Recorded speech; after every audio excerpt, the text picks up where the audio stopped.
అందరికీ praise lord. August 11th ఈరోజు దేవుని వాగ్దానము.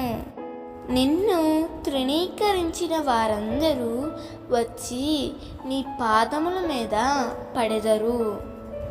యెషయా 60వ అధ్యాయం 14వ వచనము. నీవు నీ కుటుంబంలో, బంధువులలో, సమాజంలో తృణీకరించబడుతున్నావా? ఎన్నిక లేని వ్యక్తిగా నీవు ఎంచబడుతున్నావా? నీవు సేవించే దేవుడు నీ స్థితిని చూసి దాటిపోయేవాడు కాడు. ఎందరి చేతనైతే నీవు తృణీకరించబడినావో వారందరి ఎదుట దేవుడు నిన్ను ఎన్నుకొని ఘనపరిచి నిన్ను తృణీకరించిన వారందరినీ నీ పాదముల చెంతకి నడిపించబోతున్నాడు.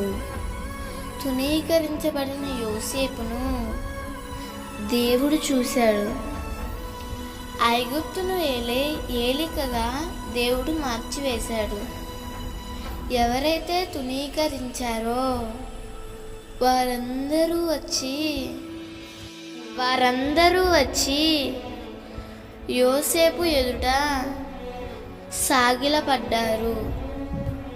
అలాగే నీ జీవితంలో కూడా నిన్ను తృణీకరించేవారు ఎందరో నీకు ఎదురు పడవచ్చు. వారిని చూసినప్పుడు కృంగిపోయి నిన్ను నీవు కించపరుచుకోవద్దు. ఎందుకంటే యోసేపును చూసిన దేవుడు నిన్ను కూడా చూస్తున్నాడు. నీ భక్తిని కాపాడుకొని నీవు దేవుని కొరకు జాగ్రత్తగా జీవించు. యోసేపును గనపరిచినట్లు నిన్ను కూడా బలపరిచి గనపరుస్తాడు. నిన్ను తృణీకరించిన వారందరూ నిన్ను కోరుకొని నీ పాదాల యొద్దకు వస్తారు. అందుకే ధైర్యంగా జీవించు. దేవుడు ఈ వాగ్దానము నీ జీవితంలో నిశ్చయముగా నెరవేర్చునుగాక. ఆమేన్.